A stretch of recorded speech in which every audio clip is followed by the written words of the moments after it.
Il est mort et ressuscité. Et aujourd'hui, il est vivant. Nous voici rassemblés. Je vous invite à le chanter, c'est dans notre livret de chant.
Père, tu bénis ce temps de culte.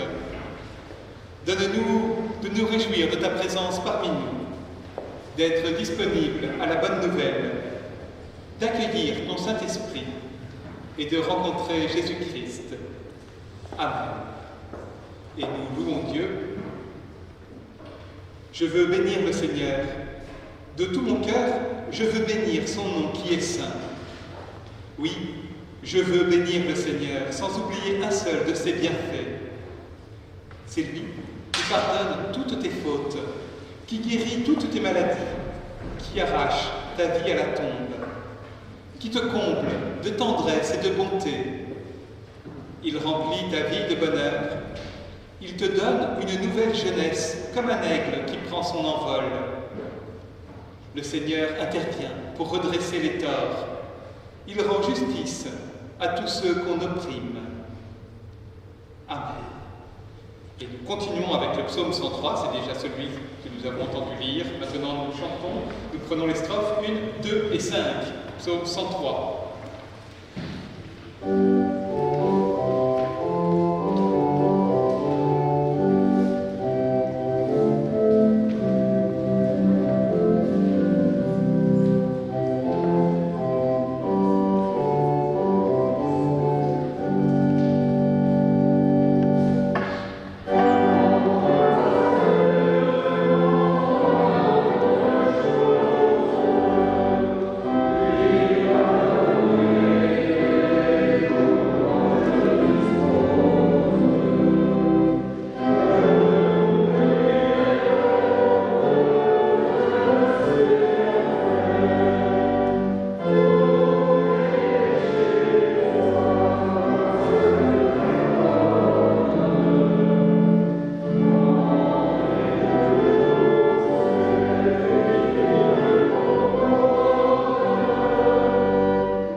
Assurés par Jésus le Christ de l'amour de Dieu pour nous, nous pouvons nous présenter devant lui tels que nous sommes, avec nos erreurs et nos errances, avec nos échecs, avec nos fragilités et nos faiblesses, tout ce que nous appelons notre péché.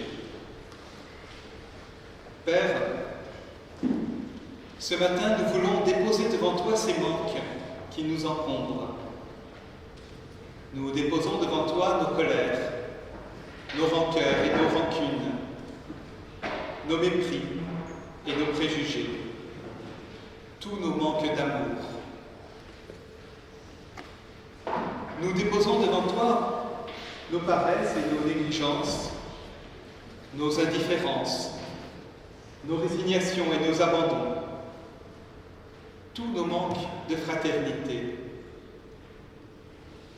Nous déposons devant toi nos peurs et nos angoisses, nos méfiances et nos désespoirs, tous nos manques de foi.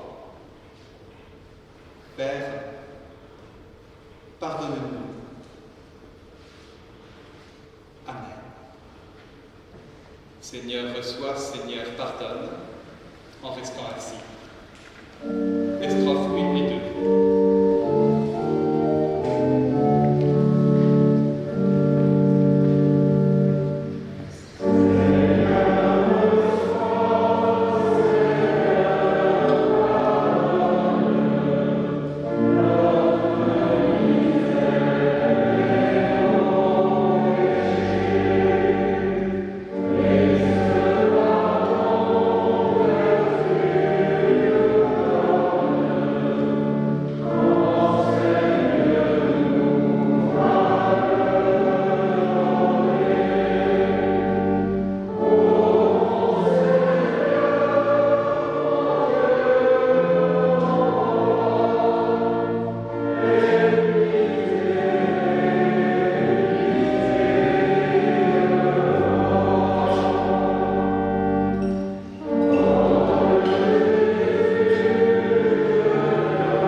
À celui qui a soif, dit Dieu, je donnerai de l'eau de la source de la vie, et je la donnerai gratuitement. Dans notre monde, où tout s'achète, où tout se vend, où l'homme s'étonne et suspecte lorsqu'il reçoit gratuitement, c'est ma joie d'annoncer aujourd'hui l'évangile de Jésus-Christ qui nous délivre de nos servitudes, de nos fatalités, de nos craintes, et nous appelle à une vie nouvelle.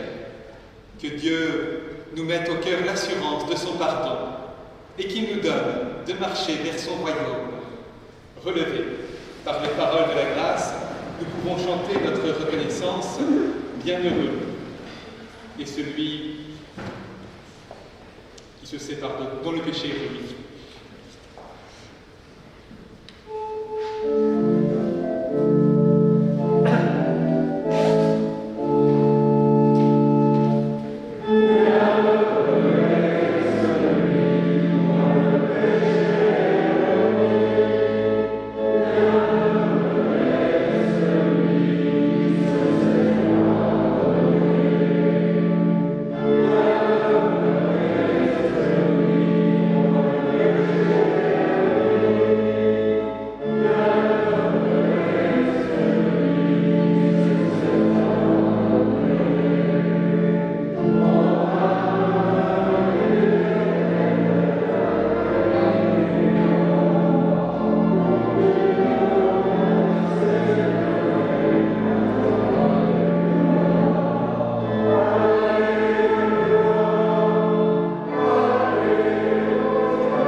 nous donnes la force de faire.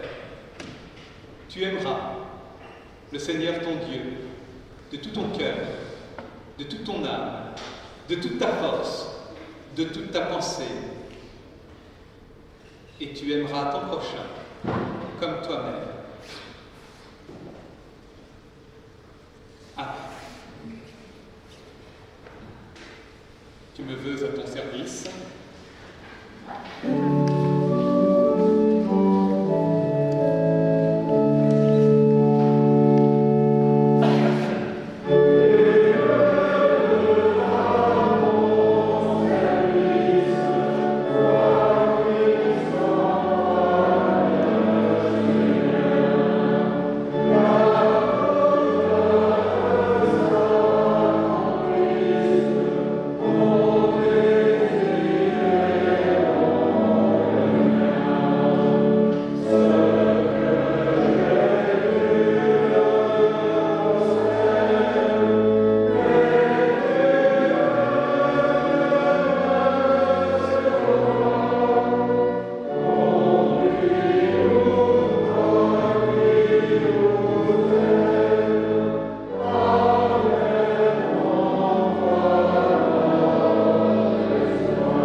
Avant de lire la Bible, nous prions. Toi qui es le Dieu d'Abraham, le Dieu d'Isaac et le Dieu de Jacob, toi qui es le Dieu de Jésus-Christ, toi qui es le Dieu d'hommes et de femmes que nous avons rencontrés et dont nous admirons la foi, toi qui es notre Dieu, nous te prions. Que ta parole touche notre cœur, que ton esprit parle à notre esprit, que ton évangile devienne bonne nouvelle pour notre vie.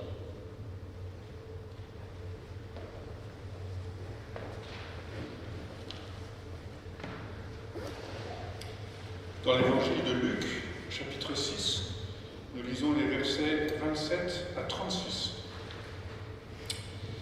Mais je vous dis, à vous qui écoutez, aimez vos ennemis, faites du bien à ceux qui vous détestent, bénissez ceux qui vous maudissent, priez pour ceux qui vous injurient.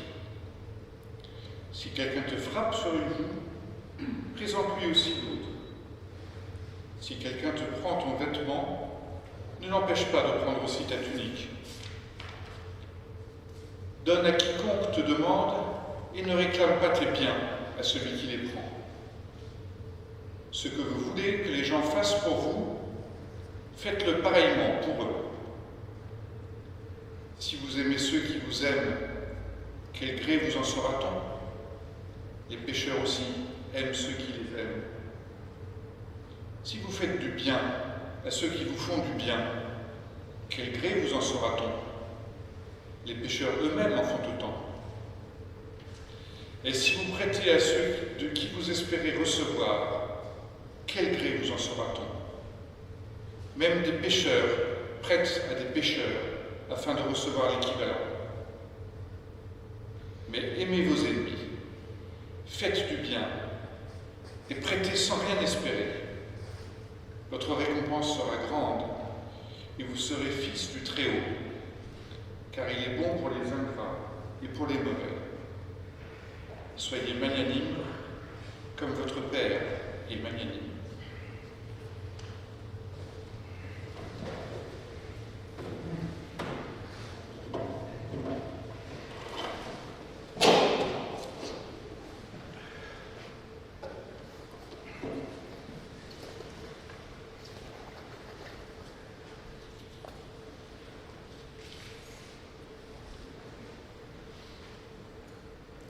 Aimez vos ennemis, faites du bien à ceux qui vous détestent, bénissez celui qui vous maudit, tendez l'autre joue à qui vous frappe, donnez en plus à celui qui prend et ne réclamez pas. Oui, c'est bien ainsi que Jésus définit l'amour. Oui, c'est bien ainsi que Jésus nous dit, voilà ce qui nous est demandé. Oui, c'est extraordinairement difficile, voire impossible. Non, je n'ai pas de clé de lecture qui permette d'adoucir ces commandements, et je ne crois pas qu'il soit souhaitable de le faire, de les adoucir, de les édulcorer. Oui, Dieu nous aime, même quand nous échouons. Mais oui, tout cela reste attendu, exigé de nous. Amen. Je devrais m'arrêter là.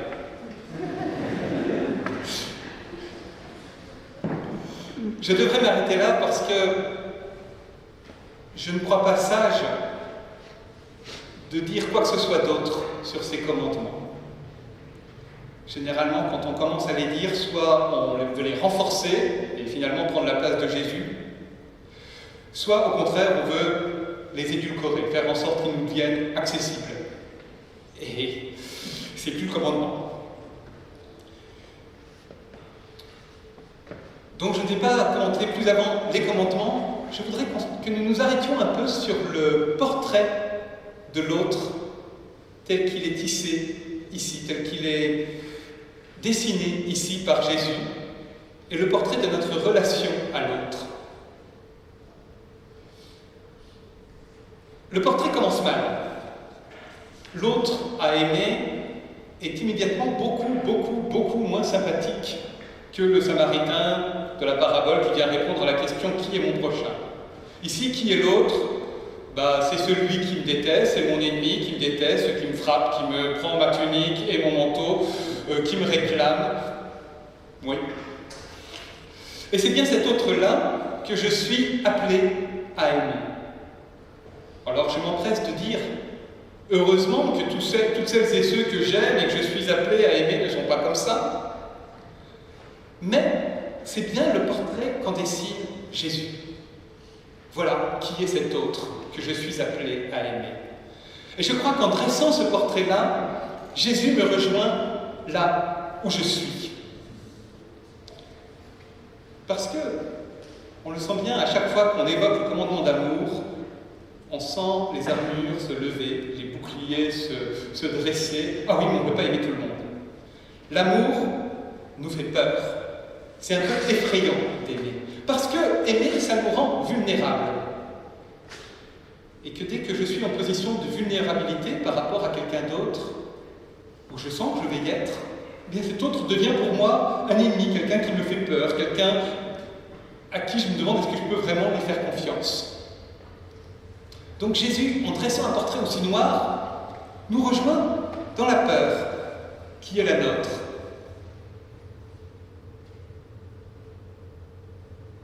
Il y a toujours un peu de cette peur, de cette appréhension dans toutes les formes de l'amour. Jésus nous y rejoint, mais il va plus loin. Cet autre, il va en préciser le portrait. Il va dire cet autre, c'est un pécheur. Oui, celles et ceux que nous sommes appelés à aimer sont des pécheurs. Nous aussi. Mais ici, ce qui est précisé, c'est que les autres sont des pécheurs. Celles et ceux que nous aimons, celles et ceux que nous sommes appelés à aimer, nos époux, nos épouses, nos enfants, nos parents, nos amis, sont des pécheurs. Et nous devrions les regarder comme tels. C'est-à-dire, non pas avec supériorité, nous sommes pécheurs nous aussi, mais sans leur demander d'être parfaits. Parce qu'on ne demande pas à un pécheur d'être parfait, sinon on ne le reconnaît plus dans ce qu'il est. Les pécheurs. Et Jésus continue. Les pécheurs, les autres, en font autant, font comme vous. Les pécheurs aussi aiment ceux qui les aiment. Ah, là, Jésus pose quelque chose de neuf. Nous leur ressemblons. Nous ressemblons à cet autre. Et si nous ressemblons à l'autre, eh bien nous ressemblons. Forcément. Et si l'autre nous ressemble, il devient moins effrayant. Même celui qui me persécute, même celui qui me frappe, même celui qui me prend mon manteau, est moins effrayant quand je m'aperçois que lui aussi aime qu'on l'aime. Il s'y prend pas forcément de la meilleure des manières. Mais c'est comme ça. Jésus nous dit, l'autre nous ressemble et il nous prend par les sentiments, par quelque chose qui, je crois, nous anime beaucoup d'entre nous, le goût de nous distinguer, le goût de nous différencier des autres. Si vous n'aimez que ceux qui vous aiment, que faites-vous de plus? Qu'avez-vous de plus? Le texte grec, c'est quelle grâce avez-vous? Pas comment Dieu vous fait une grâce, mais quelle grâce, quel don avez-vous de différent des autres? Qu'est-ce qui vous distingue? Et là, Jésus nous dit, nous appelle à nous distinguer par l'amour. Et je trouve que c'est important de souligner que Jésus nous prend par quelque chose que nous réclamons, d'être distingués, d'être différenciés des autres, de n'être pas pris dans une foule anonyme. Et ce qui va nous différencier des autres, c'est cet amour. L'amour devient une marque identitaire. Ainsi, vous serez les fils du Très-Haut. C'est intéressant parce que c'est précisément le rôle de la loi dans le Premier Testament. C'est le rôle notamment de la cachérut, des règles de pureté alimentaire et de la circoncision dans la Première Alliance. Elles sont données au peuple élu pour lui permettre de se singulariser. Parce qu'en fait, le peuple élu, ça c'est Dieu qui le dit, vous n'êtes ni meilleur, ni plus nombreux que les autres, ni plus forts, ni plus intelligents. Vous êtes comme les autres. Votre seule différence, c'est que je vous ai choisi. Et pour manifester cette différence, je vais vous donner des règles qui vont vous distinguer des autres. Ces règles ne vous rendent pas supérieurs, seulement elles vous permettent de vous distinguer des autres.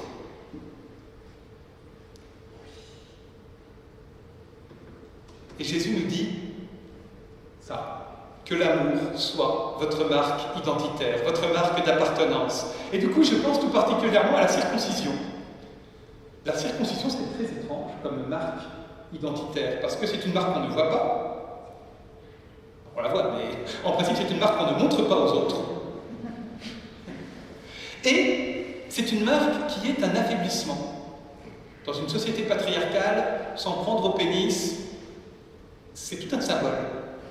C'est un symbole de limite de puissance. La marque distinctive que Dieu donne à son peuple, c'est une marque invisible qui est une limite à sa puissance. Or, l'amour qui nous est demandé est bien une limite à notre puissance. Et tel qu'on l'entend, tel que Jésus le décrit ici, c'est une limite extrême. Ne réclame pas à celui qui te prend. Je crois que c'est plus dur. On parle souvent de, lorsqu'on te frappe sur la joue gauche, tends la joue droite. Je crois que ne réclame pas à celui qui te prend va encore un cran plus loin. Donne à quiconque te demande. Bon courage. C'est un affaiblissement extrême. Et c'est pour ça que ça nous fait peur. Ça nous rend vulnérables. Et ça nous rend vulnérables à des pécheurs.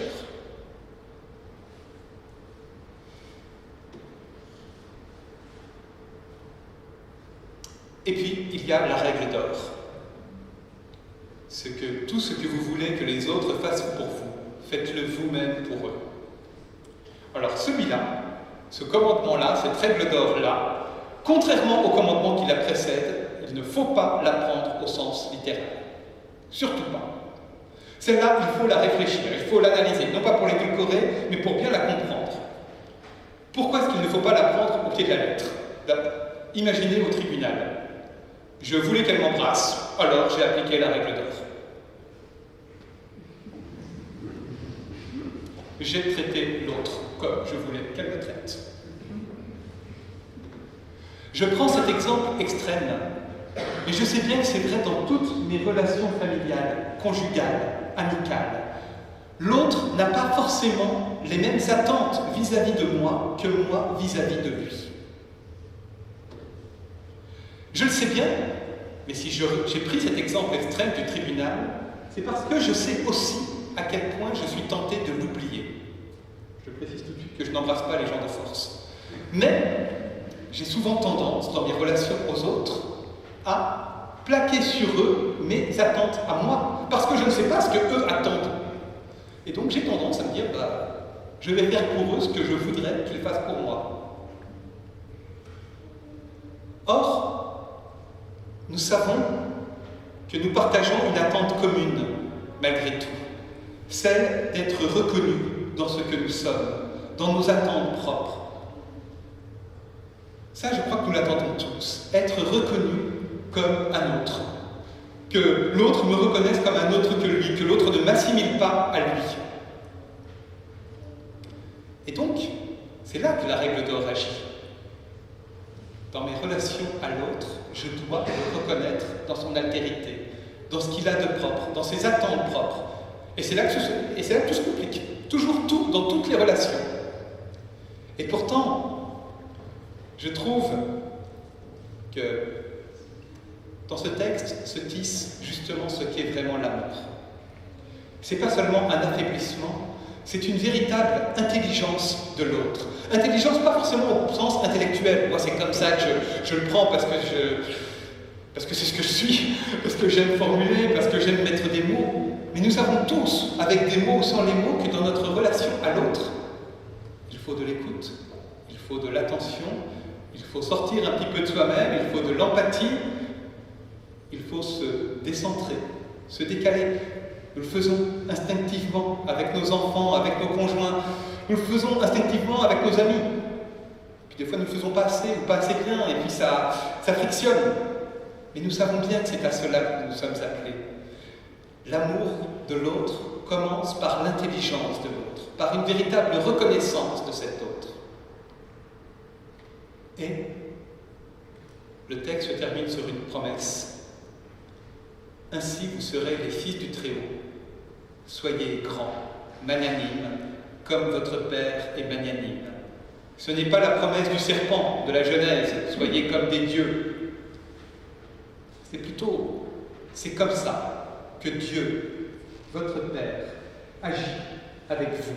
C'est-à-dire qu'il nous reconnaît chacun dans notre altérité, dans notre spécificité, dans notre unicité. Dieu nous connaît dans nos défauts propres, dans nos qualités propres aussi. Dieu nous connaît dans ce que nous sommes au plus intime de nous-mêmes. Et il nous donne ce dont nous avons besoin. Quelles que soient ses qualités, quels que soient ses défauts, il vient à nous et nous donne. C'est ça la grande promesse de ce texte. Et plus que ça encore, il nous donne, à notre tour, d'avoir ce même regard, cette même intelligence pour celles et ceux qui sont eux aussi des fils et des filles du Très-Haut. Frères et sœurs, aimons-nous les uns les autres. Reconnaissons-nous les uns les autres comme autres. Ayons l'intelligence de l'autre. Amen.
Je vous invite à vous lever.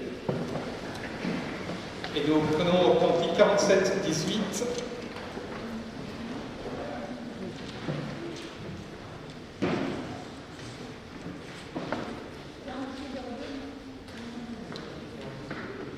Ah, j'en ai oublié un. C'est possible. Donc c'est le...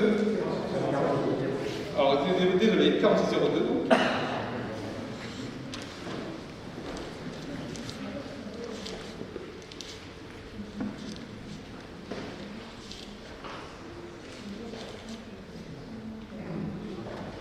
4802, donc c'est la page 714, nous prenons les 3 strophes.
le symbole des apôtres qui se trouve à la fin de nos recueils de cantiques.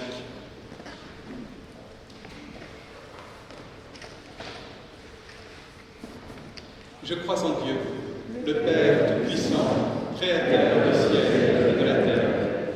Je crois en Jésus-Christ, son Fils unique, notre Seigneur, qui a été conçu du Saint-Esprit et qui est né de la Vierge Marie. Il a souffert sous Ponce Pilate. Il a été crucifié. Il est mort. Il a été enseveli. Il est descendu aux enfers. Le troisième jour, il est ressuscité des morts. Il est monté au ciel. Il siège à la droite de Dieu, le Père Tout-Puissant. Il viendra de là pour juger les vivants et les morts. Je crois en l'Esprit Saint. Je crois à la Sainte Église universelle, la communion des saints, la rémission des péchés, la résurrection de la chair et la vie éternelle. Amen.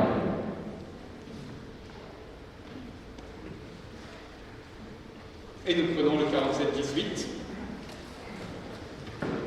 les strophes 1, 2, 3 et 4.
Je vous invite à vous asseoir. J'ai précisé que nous ne chanterons pas le 61-82, nous croyons en Dieu le Père, on ne le chantera pas. On a préparé mon erreur, j'ai oublié quelque chose. Et je vous invite à la prière.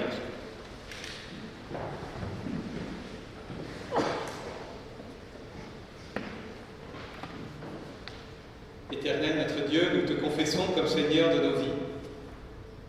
Nous affirmons que tout bien nous vient de toi.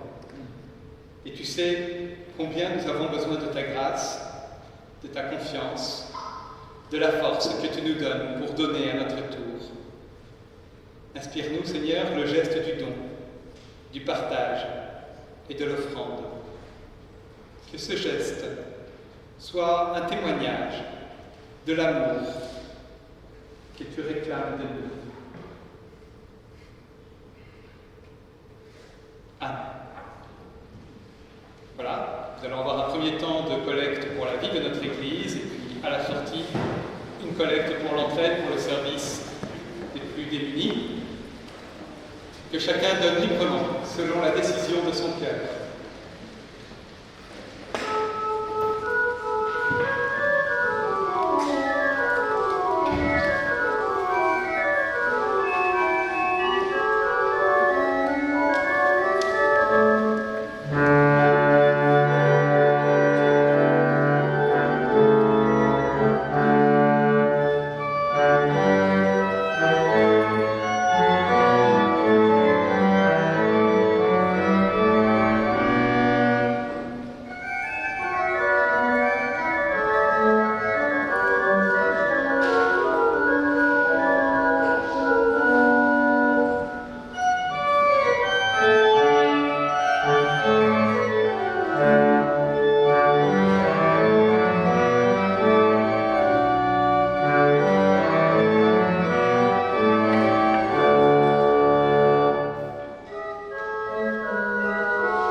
ce geste d'offrande que tu nous as inspiré.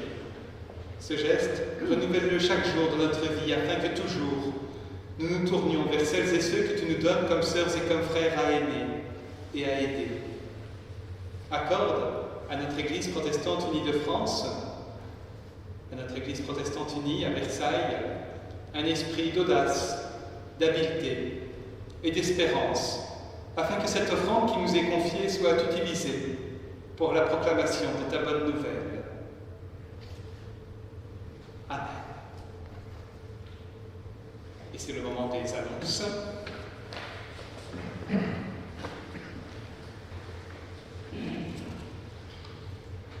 La majorité des activités font une pause pendant les vacances, mais voici quelques annonces pour la rentrée. Le mercredi 9 mars, Zoom sur la Bible, de 20h30 à 22h, en vidéoconférence pour découvrir ou redécouvrir la Bible. Et c'est donc proposé par les pasteurs du consistoire. Inscription auprès de notre pasteur Éric Georges. Le jeudi, le lendemain, le 10 mars, Bible et rencontres à 15h à l'église Sainte-Bernadette avec la participation du Père Mito. Le samedi 12 mars, conférence de l'IBV, Institut biblique de Versailles, au centre 8 de 9h30 à 11h. Le thème sera Paul de Tarse, un apôtre peu ordinaire du Christ Jésus, par le professeur Simon Butikaz de l'Université de Lausanne, le samedi 12 mars. Et le lendemain, le 13 mars, après le culte, l'après-midi, à 16h, au Temple, dans le cadre des portes ouvertes des religions, organisées par le groupe interreligieux pour la paix.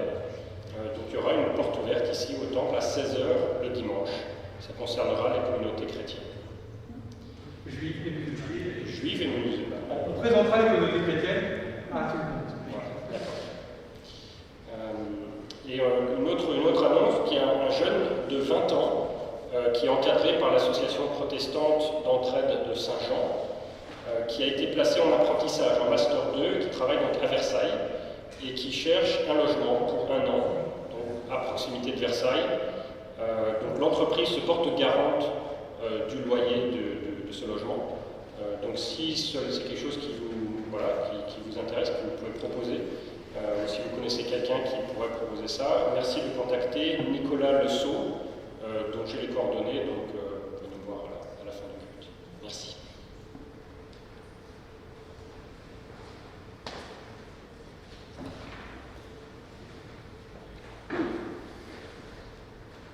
Et nous nous rassemblons dans la prière d'intercession.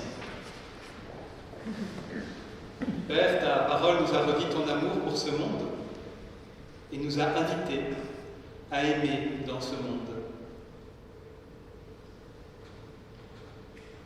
Ce monde avec confiance, nous te le remettons. Nous te prions pour tous les peuples qui avancent dans l'obscurité des conflits, des règlements de compte, de la misère. En ce moment, nos prières se tournent particulièrement vers l'Est, vers l'Ukraine, mais d'autres peuples, sans doute, au Sud, partout dans le monde, ont besoin de notre prière. Nous pensons également au Mali. Nous te prions pour notre pays, pour celles et ceux qui l'habitent. Inspire aux responsables politiques, présents et futurs, un esprit de sagesse et de discernement, un regard tourné vers l'avenir et non vers le passé, un projet courageux et généreux porté par l'espérance. Nous te prions pour celles et ceux qui se sentent exclus à cause de leur origine ethnique ou sociale, à cause de leur pauvreté matérielle ou culturelle, pour celles et ceux qui se sentent inutiles, seuls ou méprisés. Nous te présentons toutes les personnes frappées par le deuil, la maladie. Des frères et des sœurs autour de nous, dans nos familles, parmi nos collègues et nos voisins et nos amis, comptent sur le soutien de notre prière. D'autres ne te connaissent pas, mais nous te les présentons également, nous te les nommons dans le secret de notre cœur.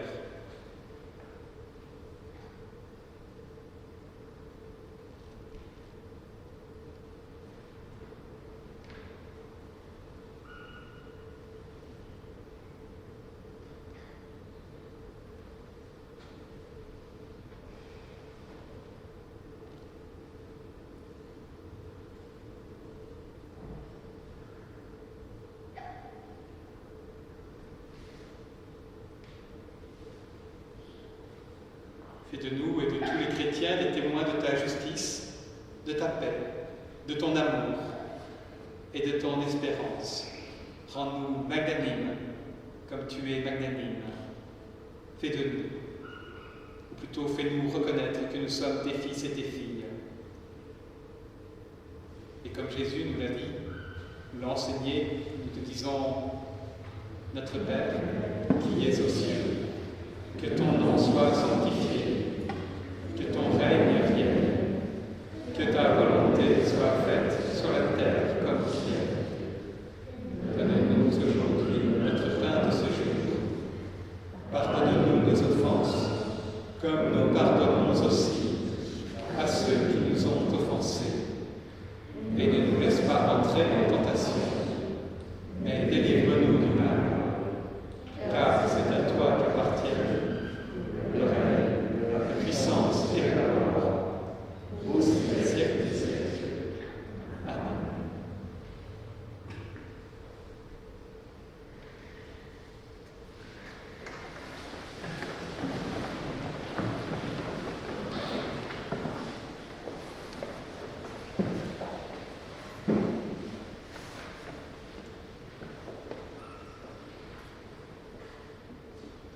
À présent, frères et sœurs, allez pécheurs parmi les pécheurs, allez vers ces autres, quelquefois si inquiétants, que nous sommes appelés à aimer. Allez, mais n'allez pas seuls, allez sûrs de sa grâce, allez sûrs de sa bénédiction. La grâce de notre Seigneur Jésus le Christ, l'amour de Dieu notre Père et la communion de l'Esprit Saint sont avec nous tous et nous toutes, aujourd'hui et toujours. Amen. Et nous chantons « Toi, lève-toi » dans le livret liturgique, c'est le 62-86. Amen.